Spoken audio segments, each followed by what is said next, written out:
Right now, the Middle East is on fire. Israelis are huddled in bomb shelters as Iran threatens more deadly strikes, and 3 American troops and at least 9 Israelis were killed after Iran unleashed a barrage of missiles vowing revenge. The U.S. and Israel killed the head of the world's largest state sponsor of terrorism, Iran's supreme leader, who ruled a regime that funded Hamas, Hezbollah, armed militias across the region, chanted death to America, and pushed its nuclear program to the edge. This morning, Tehran vowing revenge. Missiles are flying, global oil routes are at risk, and the world is watching to see whether this is the collapse of a terror regime or the start of a much wider war. Joining us now, retired Air Force Brigadier General John Teichert. General, always great to get your expertise. Thank you for your service and for being with us this morning. Jan, thanks again for having me. Are we witnessing the beginning of the end for a regime that sponsored terror for decades, or do you think this could also be the beginning of a longer and more dangerous chapter? Jan, the United States and Israel has been very successful in isolating Iran during the last 2 days. Part of that is destroying their military and civilian command and control. That means that they're fighting deaf, dumb, and blind. But part of it is Iran, out of an act of desperation, striking civilian sites in countries around the region that isn't drawing in those countries. It's further isolating Iran and providing additional support to America and American presence in those countries. And I think it, again, is an act of desperation from a regime that realizes that their days are numbered. Also, when you hear 3 American troops were killed in all of this, when you hear that, what goes through your mind as a former commander? Jan, it's heartbreaking. Every one of those military members have volunteered to serve our great country. And it just breaks my heart to think about those deaths, their family members, their friends, their colleagues, and their units. And I think it's important to realize that military complex operations are extremely difficult. We make them look easy in Midnight Hammer or in Venezuela or elsewhere, but they're always fraught with risk. And unfortunately, we're seeing some of that risk realized in the last couple of days. Yeah, is this the kind of action that restores deterrence globally, not just against Iran, but against China, but against Russia? Or could Moscow and Beijing see an opportunity here? What's your thoughts? Jan, deterrence comes down to 2 factors: strength of capability, we've got it, and strength of will, we have demonstrated it. And especially in the last year, we have seen our assets and Israeli assets shred the Russian and Chinese air defenses of Iran and Venezuela. I think all of that puts into their minds a firm understanding that we do have strength of capability, superior capability, and will. And I think it does provide a huge dose of deterrence as a result. How significant is it strategically to remove the leader of the world's largest state sponsor of terrorism in a single operation? Jan, Iran has actually been the most consistent adversary to the United States for the last 4.5 decades. They have consistently targeted Americans in the region and beyond. They are that world's largest state sponsor of terrorism. They have created an arc of instability around the region that has ruined the lives of people throughout the Middle East. And they have no problem slaughtering tens of thousands of their own citizens. This is significant. Like I said, I think it's the beginning of the end. And now it is incumbent upon the Iranian people, like the president challenged them to do, to rise up and overthrow the regime from within. Very quickly now, Iran, we know, targeting U.S. bases and also trying to, shut off shipping through the Strait of Hormuz. What are the military options here? And talk about the significance of that shipping channel when it comes to providing, the rest of the world with these oil shipments from the very oil-rich countries there in the Middle East. Jan, number one, it's important to realize that the United States now under President Trump enjoys energy independence. So we are not reliant on oil flows, but about 20% of the world's oil flows do flow through the Persian Gulf and the Straits of Hormuz.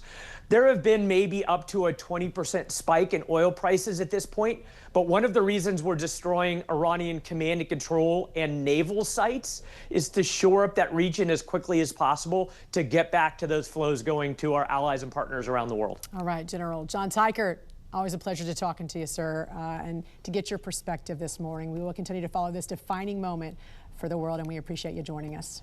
You got it. Thanks, Jen. With Iran's supreme leader dead, ending a nearly 40-year iron rule, tonight there are two major questions. Who's now running Iran, and what comes next? Our Christian Flores spoke with a prominent opposition leader who fled Iran 20 years ago, and what he says must be included in the country's future. They broke my wrist and they destroyed my knee. They broke 50 bones in my body. Amir Fakhrivar wears his past on his face and body. A lot of scars on my face. Permanent reminders of why he left his home country of Iran. When I was 16, that was the first time I was arrested. The charge was criticizing the supreme leader. I spent more than 5 years in prison, under torture, in solitary confinement. Trust me, the tortures in Iranian prison is not easy. That pain and suffering birthing a revolution. At the prison cell, we created this organization.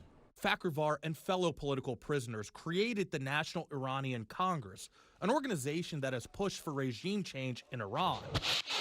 A change that could be on the horizon in the wake of joint U.S.-Israel military strikes killing the Ayatollah. The entire world have been waiting to see him getting killed. And that is one of the moments everybody will remember. What is next for Iran? What do you hope happens next? What are the steps that need to be taken? The answer is not to go back to another absolutism, either king or supreme leader or whatever. The answer is to go toward a constitution, rule of law. Every nation needs one Thomas Jefferson to come up with the idea of constitution. Fakhrivar wants to construct a constitution with collaboration. We invited the various opposition figures to come together from the different groups to come together and start the conversation. Conversation leading to words on a page. This is possible. If it was not possible, last week, 3 days ago, after seeing the supreme leader is getting killed like this, it's very possible. And fighting for life, liberty, and equality before the law for everyone. Christian Flores, 7 News. According to President Trump, Iran's new potential leadership said they're open to talks with the U.S. and he's willing to talk to them as well. But what could Iran's new leadership look like? Let's go to Emma Withrow from the Fact Check team. Let's just start, Emma, with a public statement. Trump saying 48 Iranian leaders have been killed in these ongoing strikes. Right. What has the IDF reported thus far? So the IDF, they released a graphic that's a little bit broader than President Trump's figures, and they claim that a huge chunk of Iran's senior leadership has been eliminated, obviously including the supreme leader, also Iran's chief of staff, top Revolutionary Guard commanders, and the head of its missile forces. But it also lists leaders of Iran-backed groups, those proxy groups like Hezbollah, Hamas, and the Houthis that we've been talking about. Some of these figures were reported killed previously, and not all of these names have been independently verified in this current round of strikes, but it just goes to show how instrumental this round of strikes was. And with that kind of leadership vacuum, who is likely actually in charge right now? So Iran's constitution, under Iran's constitution, a temporary 3-person leadership council steps in immediately. That includes the president, the judiciary chief, and a senior cleric from the Guardian Council. But in practical terms, the Revolutionary Guards that are surviving the commanders likely hold real operational control in the immediate aftermath, so that's important to keep in mind as well. Yeah, certainly. We are watching what is happening unfolding, but also what could come. Emma, thank you. And later on, Emma, we'll be back to dig into what could come next for Iran. The IDF now says it has eliminated what it calls all senior terrorist leaders in Iran, including the country's supreme leader. If accurate, this would represent one of the most significant decapitation strikes in modern Middle East history. Let's go to Emma Withrow from the Fact Check team. And President Trump, we know, has said that he is willing to talk to potential new leadership. Yeah. Speak to us about the process that could follow. Yeah, so an 88-member clerical body called the Assembly of Experts, they have to select one new leader, and legally it's supposed to happen as soon as possible. So Iran's foreign minister says that could happen within days. This is all according to Al Jazeera, which suggests that contingency plans were already pretty much in place. So right now, though, a temporary 3-person leadership council steps in immediately. That includes the president, the judiciary chief, and a senior cleric from the Guardian Council. But it doesn't look like regime change would happen right away. That, you know, could take some time. Yeah, absolutely. It's not an automatic thing that would happen. The Iranian system was really built with redundancies to survive assassination attempts. The bigger question here is really whether the Revolutionary Guard consolidates power quickly or whether internal fractures emerge that the regime just can't contain. We've seen that with the protests recently. Either way, this is one of the most consequential leadership ruptures that have happened in Iran since 1989. Absolutely. Emma, thank you. Thanks. And for more on this Fact Check Team topic, including links to their sources, scan the QR code or visit thenationaldesk.com. Right now, at least 3 U.S. service members have been killed after Iran fired retaliatory missiles and drones across the Middle East, striking U.S. bases in Kuwait, Bahrain, Qatar, and the UAE. And they're not stopping after the U.S. and Israel took out Iran's supreme leader and more than 40 regime officials at the core of the world's largest state sponsor of terrorism. Joining us now to break it all down is Lieutenant Colonel Darren Gobb, retired Army aviator and international military strategist. Colonel, first, thank you for your service and for joining us this morning. We appreciate it. Hey, good morning. Pleasure to join you. Thanks for having me on. Of course. Let's start here. When you look at the target, the IRGC command structure and defense missile and drone networks, how do you measure what the U.S. has been able to do successfully, and how long could it take to destroy Iran's warfighting capabilities? Yeah, both great questions. And I'll tell you right now that this is what I would call a perfect surgical strike that's gone extraordinarily well. Lots of aircraft, two different, what they were Israeli and American fighter jets, bombers, and different assets. Between the degradation of their radar systems, their ability to connect things through cyber and many other things, this is an extraordinarily well done military exercise, or military operation so far. America can be very proud of its military and know that it is still a force to be reckoned with and the most powerful military on the world stage, and we're proving it in action as we speak. No surprise right now that we're successfully destroying their air defense. We're basically walking through Iran right now, and they cannot respond to us. They can't do anything to us at all. That's a message to not only the Iranian people but to the world that we can almost operate with impunity most places on the planet, and that's a significant message to some very specific countries around the globe. So air defense artilleries, the missile sites and silos, we've got most of their mobile launchers already, probably 2/3. We're well into destroying their Navy to keep the straits open. I think the nuclear equation right now is not something we need to worry about. They're not going to be able to do that.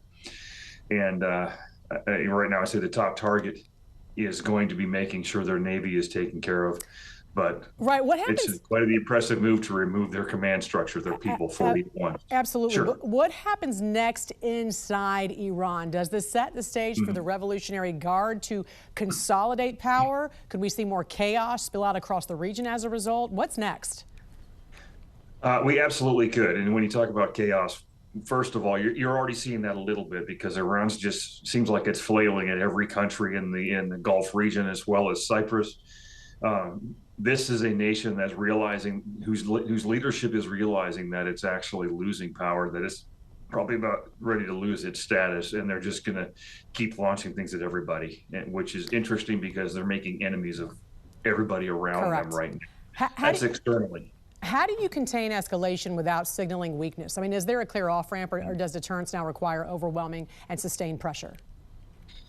Well, I think the off-ramp is basically when those systems that can reach outside the borders of Iran, specifically the ballistic missiles and things like that, are ineffective, or they've run out of them.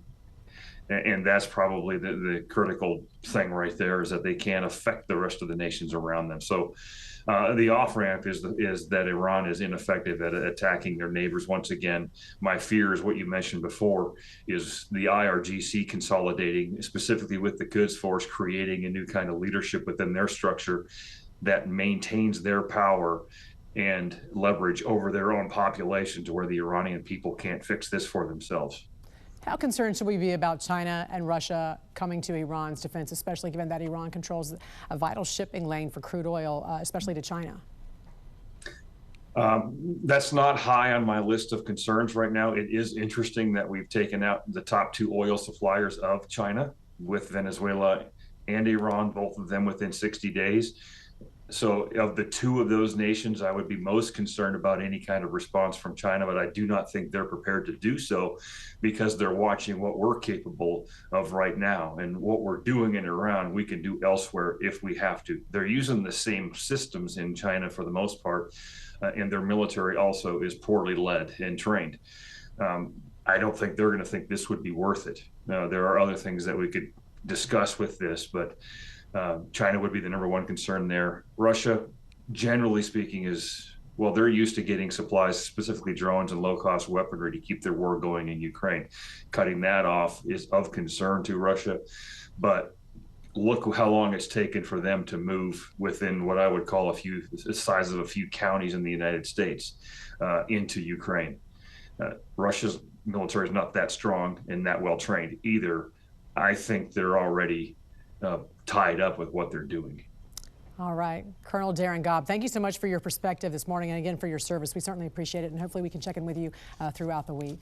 Thank you. Sounds good. Thank you.